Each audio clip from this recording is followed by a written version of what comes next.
We are continuing our journey through the book of Ephesians. We are now in chapter number 6 as we begin this morning. Wasn't worship awesome this morning? Amen? So great to come together and worship the Lord. But I have to, I didn't know if I was going to say this or not, but I don't know if you sense that there's a little bit of a spiritual battle going on today. Just been on our side, on the pastor's side, and the worship team side, and stuff like that. Just been some things going on, and then on top of that, I decided this week it'd be a good idea for me to get the stomach flu. You ever do that? Kind of exciting, huh? And I thought I was okay, and I thought I was ready to go. So if I'm not shaking your hand or coming around you, that's why. I'm not just being rude. But I told Pastor Dave, I said I've got to get up here and speak, and I've got to. I shouldn't use that. I got to go. Whatever way you want to put it, anyways. But the fact of the matter is, the only reason why I bring that up is I don't worry about me. God is good; He's given me strength, and that's fine. But the reason why I bring that up is it just, as I was back there praying and I was getting ready to come out and getting ready to speak this message, it just really hit my heart how serious this message is today. How important it is, because, folks, our children are on the front lines of the greatest spiritual battle we have been waging in our lifetime. I mean, it used to be back when I was a teenager, when I was a kid, we'd always make the same statements. But today, with what is out there, with the lies that are being just taken face value as true, with what is being pushed and thrust on our children today, this is absolutely mind-boggling of where we are. And so Paul brings us through these relationships that we've been having as we've been walking through this. And we dealt with marriage last week, and we dealt with why it's so important for us to have a strong and healthy marriage. And today he wants to bring us to the family, to parenting, to parent and children relationships. Now, it's so vitally important that you understand why Paul starts with the marriage and with marriage relationship. Because listen, the marriage relationship is the foundation of all relationships. It's the most important. It is from that relationship that every other relationship stems from and comes from. And it's so vitally important. That's why it's so important that we understand that God's plan for marriage is for one man and one woman to come together, be united, and to have children. This is what we call the nuclear family. This is God's plan. And listen very carefully. This is so powerful that Satan has done his very best to destroy it on every level. Every level, with so many different movements, so many different things over the years. But the fact of the matter is that statistic upon statistic upon statistic tells us that the only thing that is the best for our children is the nuclear family. Every statistic tells us, and I hate that I have to preface it this way, but I've got to say it in 21st century terms. The nuclear family, one biological man married to one biological woman having children. Okay? That is the nuclear family that God has designed, and that is the nuclear family that God says is the only way that families will be successful, that children will grow up healthy. That's the starting point. That doesn't mean everything's going to be perfect and hunky-dory. Now, that doesn't mean either, listen to me very carefully before it doesn't mean that you can't have good children in a single-family home. There's many that do, but I'm just telling you that without the nuclear family being there, there's deficiencies in every area. And I think if you're a single parent here today, you would recognize, and you would be probably the first one to stand up and say, yeah, there's deficiencies, because I got to be both mom and dad to my child, right? I've got to fill both roles, and there's just deficiency there. So I want you to understand that Paul is telling us that we are to be imitators of God, and as imitators of God, we are to submit to one another in our marriage relationship, and this is also what he's talking about in our child, or our parent and child relationship. And so it's so vitally important that we understand that marriage is the beginning block. So listen, you have to make sure that your marriage is godly as you go forward. That doesn't guarantee that your kids will be perfect angels. I don't know what guarantees that, but that won't do it. So, anyways. And so Paul comes now off of this study of marriage, And he comes to the parent-child relationship, and in classic Paul fashion, Paul minces no words, just simply matter of fact. And you might even think him saying this with some emphasis. And so he comes to Ephesians chapter 6, verse 1, and he says this, "Children, obey your parents in the Lord, for this is right." Mic drop, walk off the platform. Right? Here's a question I want to ask you. I don't know if you ever thought about this or not. Paul's writing this letter to the churches in Ephesus.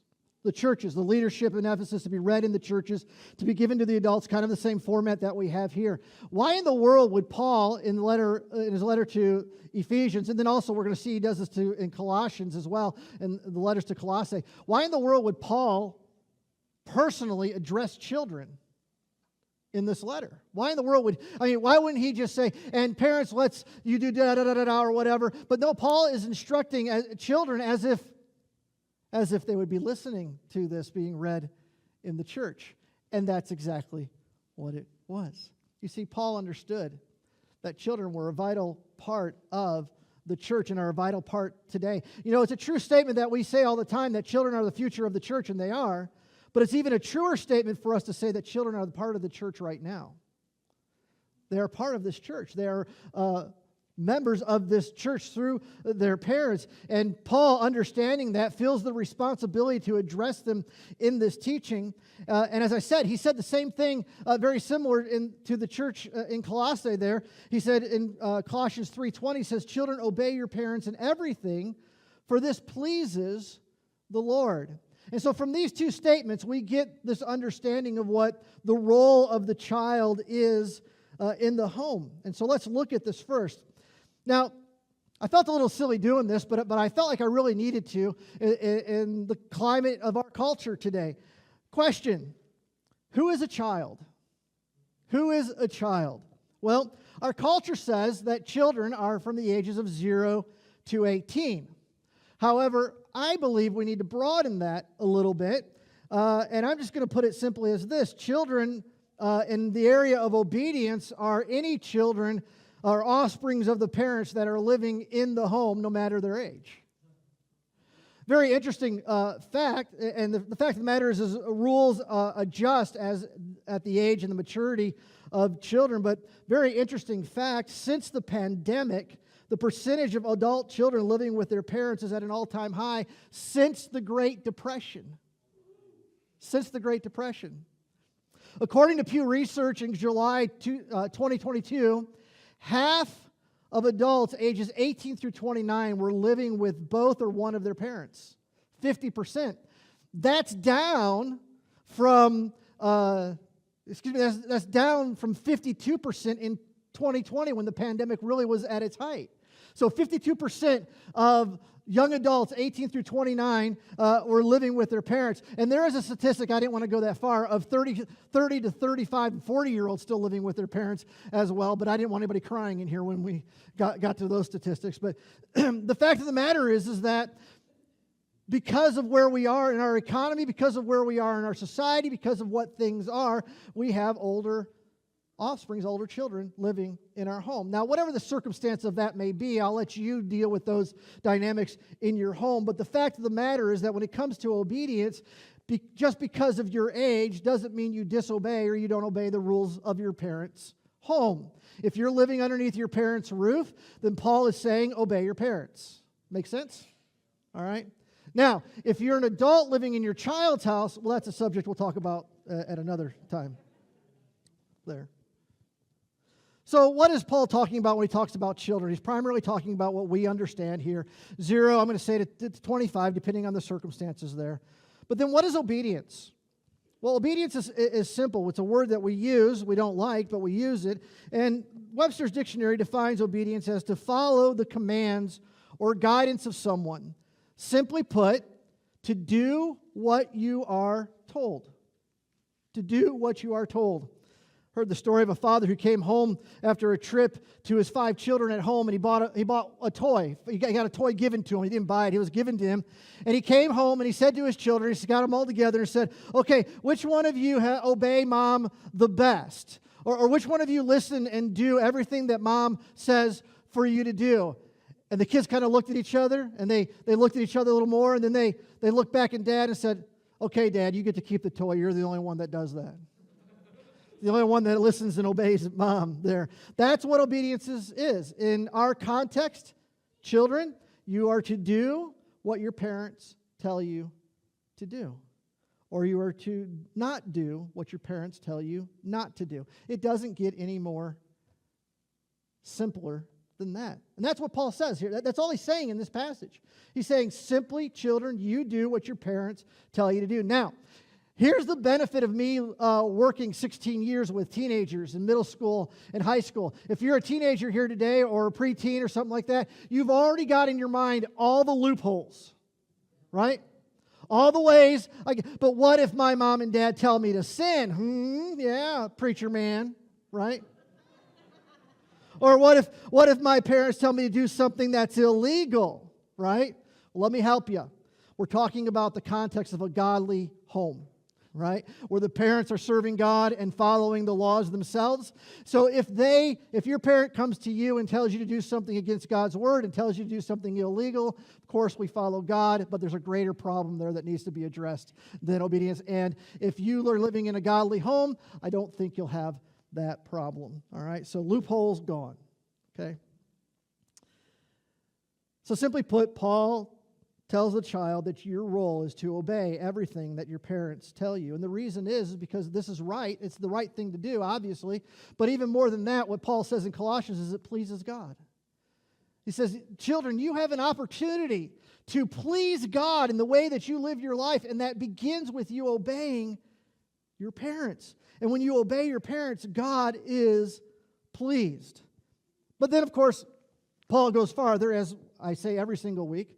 Not only is it just obey your parents, but then he says in verse number 2, he brings out the big guns, honor your father and mother. This is the first commandment with a promise that it may go well with you and that you may live long in the land. Not only are you to obey, but you are also to honor your parents in your obedience. Now, this is a hard word, but listen to me carefully. It means to respect your parents. That's a word that's not used much anymore, is it? We don't like that word anymore. But you are to respect your parents in all things. What does this look like? Let me give you an example of what respect looks like. You recognize their authority over you. You recognize their authority over you. Your parents have been given a God-given right to tell you what to do. So when your mom and dad say to you, teenagers, preteens, children, do something, and you say, you can't tell me what to do, guess what? God said they can. Right? Yes, they can. Yes, they have that authority. And that applies to parents, to mom, to dad, to grandparents, right? To those in authority over you. You understand that. Recognize their authority over you. Respect means that you do what they tell you when they tell you to do it. When they tell you to do it. I read the story of a young man who always replied to his dad, in a minute, in a minute, in a minute. Well, he graduated and he went to the Marine Corps. 8 weeks of basic training, came back and he said, Dad, you know what? I know what when means. I know what now means. I know what I've learned now to do it when you're told. Here's one. Respect means that you do all they tell you to do. All. Clean your room. Throw everything in, I remember sharing a room with my brother. Clean your room meant I threw everything of my stuff on his side of the bedroom. Right? Right? I never flew. I don't know why.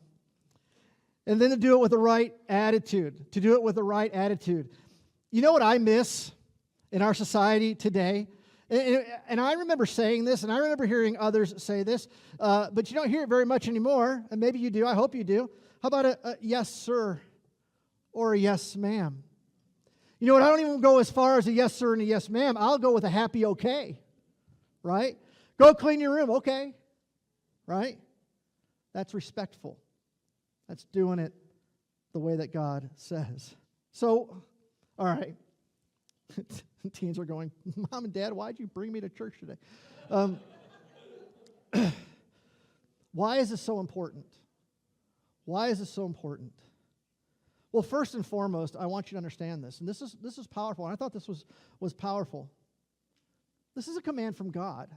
Now, not only is this a command from God, this is the 5th of the 10 commandments, to honor your father and your mother, which means this, that God himself, with his own hand, wrote this commandment where?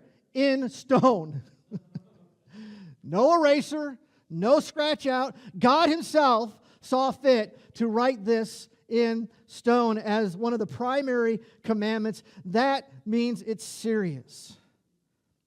But God in his love and mercy is so amazing because that's not what Paul conveys here, although it's absolutely true. What he conveys is he says, listen, children, if you will honor your father and mother, there's a promise that comes with this. There's some really good news with this. He says it may go well with you and you may live long in the land.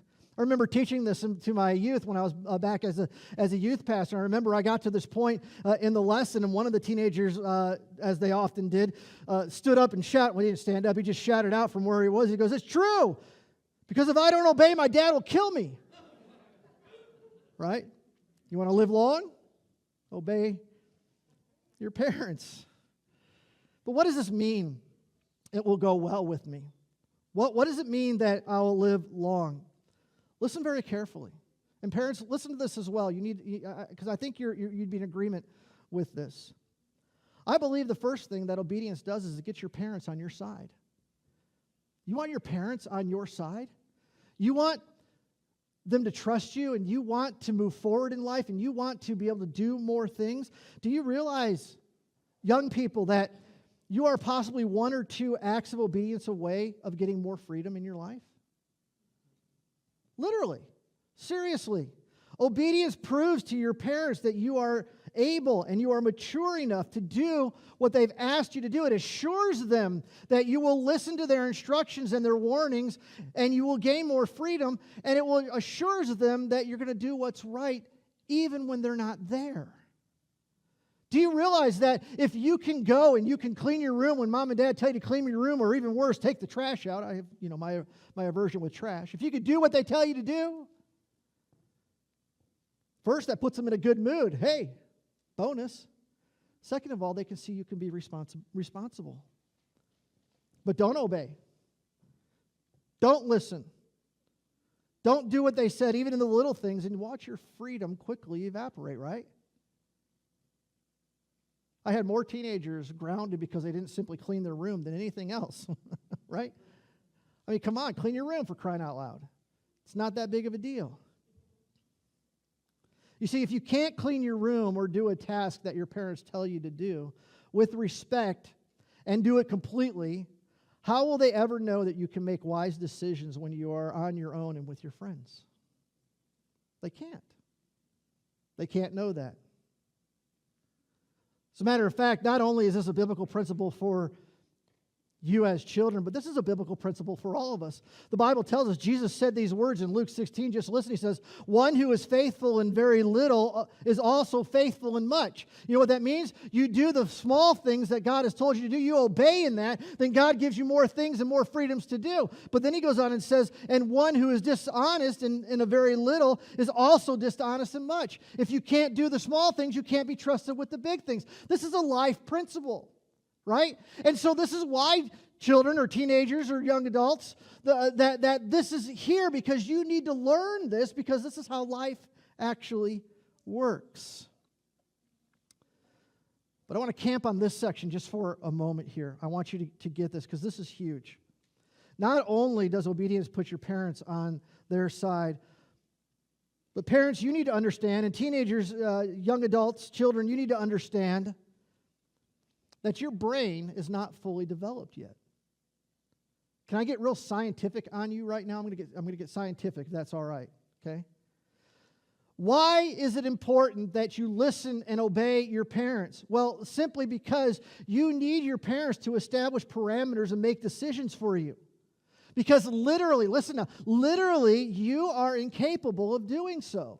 You say, what are you calling me dumb? No, I'm telling you, God has designed it this way. This is God's design. This is miraculous. The very front part of your brain is called the prefrontal cortex. The prefrontal cortex of the brain does not fully develop until you are in your mid-20s.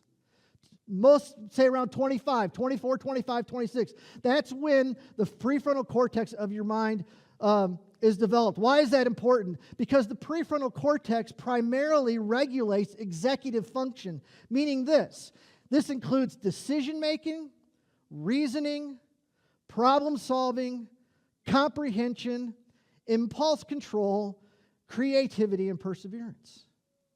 Not until you're 25, 26, 27, depending on where you are, years of age, is your brain mature enough for you to make strong decisions, life-changing decisions in your life.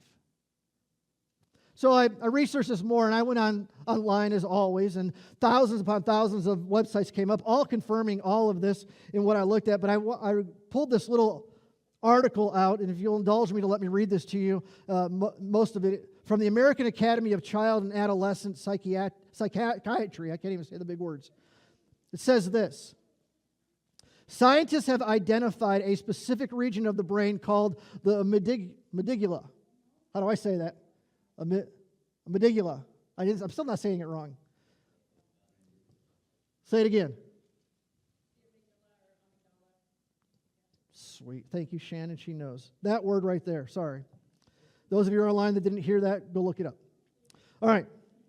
I practiced that word for 20 minutes trying to say that stinking thing.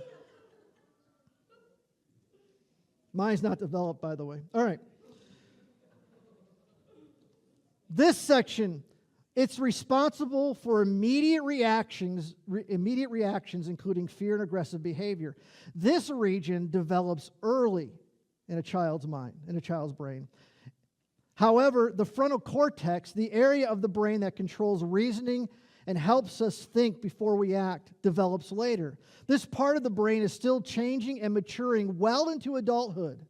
Pictures of the brain in action show that adolescent brains work differently than adults when they make decisions or solve problems. Their actions are guided more by the emotional and reactive part of that brain and less by the thoughtful, logical frontal cortex.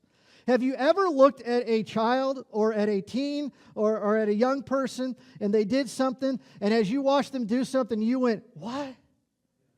Why in the world did you do that? Why in the world did that happen? Well, the reason why it happened is because of the fact that they reacted. That's all their brain knew to do. They were emotional. That's all they knew to do. They could not process the whole thing going on there. They just reacted to it. Okay, I'm saying reacted because my computer shut down. Sorry. I told you, Satan doesn't want this stuff out. Do you hear me? He doesn't. Let me go on.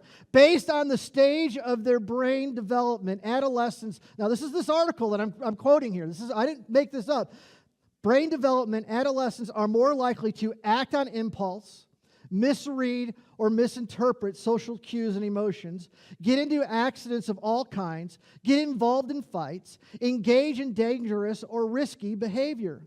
Adolescents are less likely to think before they act, pause to consider the consequences of their actions, or change their dangerous or inappropriate behaviors. In other words, they can't do it because the mind is not developed that's why we as adults look at them and they're so weird, right? And I was one of those. That's why we look at them and go, what's going on? Now listen, very important.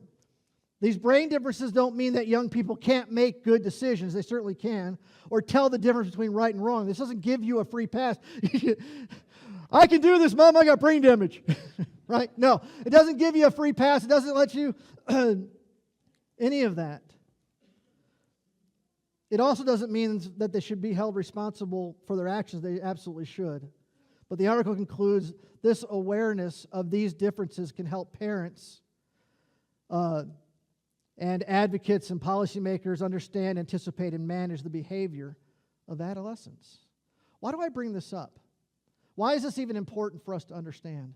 Because we are living in a society today that is telling us that 4-year-olds can choose their gender. We're living in a society today that is telling us that if you feel like a different sex than you are, then go get an operation at the age of 10, 12, 14. Right? They can't make those decisions. They can't do that. So despite what the child and politicians say, science is telling us that children are incapable of making these decisions, especially life-changing decisions, without the proper guidance, which according to God comes from godly parents. Teenagers, young children, you need to listen to your parents because they love you and want the best for you. And if they're godly parents, they're following God's plan for you, which is the best for you. You see. Now I got that all offline. You go read it and study it for yourself. This isn't some biased Christian site. This is exactly what the science says. As a matter of fact, I wanted to look it up again, but I found a website from the CDC saying the exact same thing. And the CDC is the one pushing a lot of this stuff. So, children, literally, scientifically, are you ready? Your parents know more than you do. Your parents know more than you do. And your parents can reason better than you can. And your parents can see things that you can't. How many let's just use this illustration here. Why in the world does your mom and dad go nuts when you're 5 minutes late for your curfew? Because they know in that 5 minutes everything that can happen to you. They know in that 5 minutes every possibility. 90% of them are rational, 10% are not. Okay? But they know. Why? Not only have they lived it, they can reason it, and they recognize it, and they know what can happen. So children, it is so vitally important for you to obey your parents. But Paul ends again in a way that he did in marriage, and it comes down to the most important thing that we need to understand here, and that is this. It all begins with the parents. Paul began with the child, but it doesn't begin with the child. It begins with the parents. And that's why Paul ends with this. He says, "Fathers, do not provoke your children to anger, but bring them up in the discipline and instruction of the Lord." He also continued in Colossians chapter 3 and said these words that parallel this: "Fathers, do not provoke your children, lest they become discouraged." Paul emphasizes the father here, and this is so very important because the father is the spiritual head of the home. Men, it's time for us to take back our position of spiritual leadership in our home and lead our home spiritually. So he says, fathers, this is your responsibility. But it also applies to the mother and both parents. No parents are, So listen, moms, you can't go, hey, your dad can't provoke you, but here I come. Right? Okay. But the idea here is that we're not to provoke our children to anger. And so Paul is speaking here to how children learn obedience. Because as every parent will attest to, they're not born with it. Right? And so how do we do this? We must train them. This is where Proverbs 22:6 comes in. You know it. I won't even put it on the board. Train up a child in the way he should go, and when he is old, he will not depart from it. This isn't a promise. This is a plan. This is a plan. If we train them, they have a better chance in life. If we don't, then they have no chance in life at all. But there's 3 things that are so vitally important that you need to understand. In order to train them, training children to obey the way they're supposed to takes time, patience, and communication. If you're going to train your child, it begins with you, first of all, living as an example before them. You must live what you believe. One of the most detrimental things you could ever say to a child, and I've had this said to me, don't do as I do, do as I say. That goes real far, right? You must be the living example. Then you must be praying. Our children need prayer. Our children need to be bathed in prayer. Your children need prayer. And then you must teach them. Listen, you can't just tell a child to obey. You can't just say, don't, stop, quit it. You have to teach them why they are to stop and quit it and not do. But so often we don't want to take the time for that. We just think they should know. We just think that they should just tell them to stop. Then we need to have patience. Oh, Lord, we need to have patience. Guess what? They'll make mistakes. We all do. And then are you ready? They'll willfully disobey. They will willfully disobey because we all have a sin nature. They will go against the rules. But then that's where proper correction comes in. Proper discipline. Discipline needs to be a part of the home. In a proper way, as you see fit, according to the Word of God, you must properly correct. But proper correction also means that you need to have discernment of the situation. What I mean by that is this: not every punishment is you're grounded until Jesus comes. Right? All right. And then every child needs to be disciplined according to that child. One of the things that have been so shown as detrimental is blanket punishments for children that act totally different than each other and do different things there. So we have to have patience. But the biggest thing in all of this and the important thing is that children learn that there's consequences to their actions while they have a safety net at home. Right? That's what this is all about. It's all about the fact that our children know that, listen, I don't care how tolerant this world tells you it is. I don't care how accepting this world tells you it is. When you get out on your own, it'll eat you up. This world is nothing like what they claim that it is. And children, you need to understand that. And you need to learn that while you're in your parents' homes. Because, listen, when you're outside your parents' homes trying to do it, you will be destroyed. This is because of love. Then there has to be communication. Communication means it's a two-way street.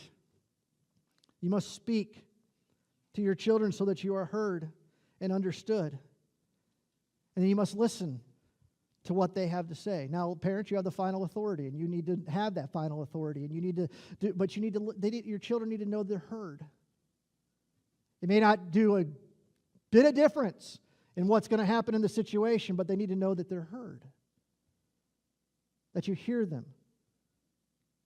That's how we train them in the way they're to go. And so, but Paul used the negative here, and he said, don't provoke them. Well, if that's training, then what's provoking? Provoking is the exact opposite.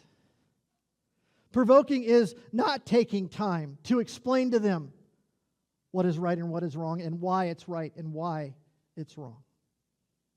They may tell you, I don't care. That's one of their favorite terms. Or they may tell you whatever, but that's what you need to do.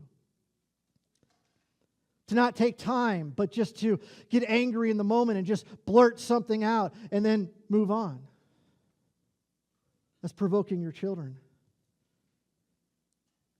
Not, again, if you don't take the time to tell them what to do, but then you just say, don't do that, don't do that, don't do that, and you don't take that time, then what happens? You start nagging them and start getting on them for the same thing, and they don't know why they're not supposed to do it.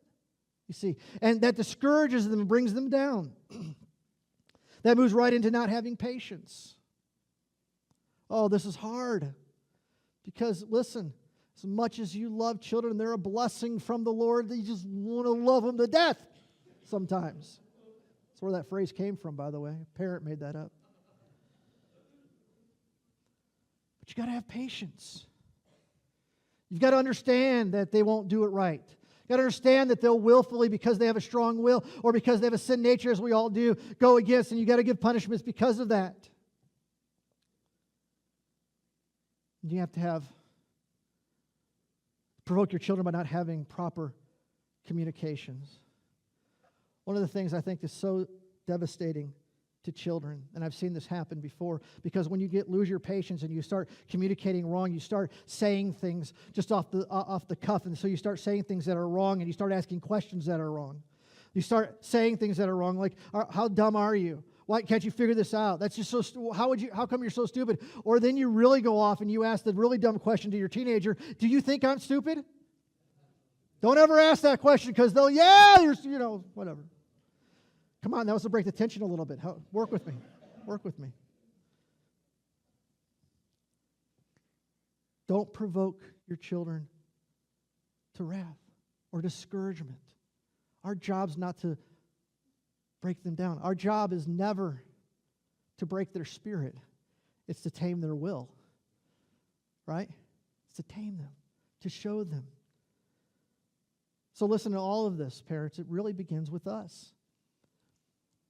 When God gives us that child, we must invest. And again, I say this again as I said last week in the marriage. The marriage is number one relationship that God has created, but the family is the number one relationship that God has developed. If you've got to put in the time and put in the patience and the communication into your family so that your children will grow in the nurture and admonition of the Lord.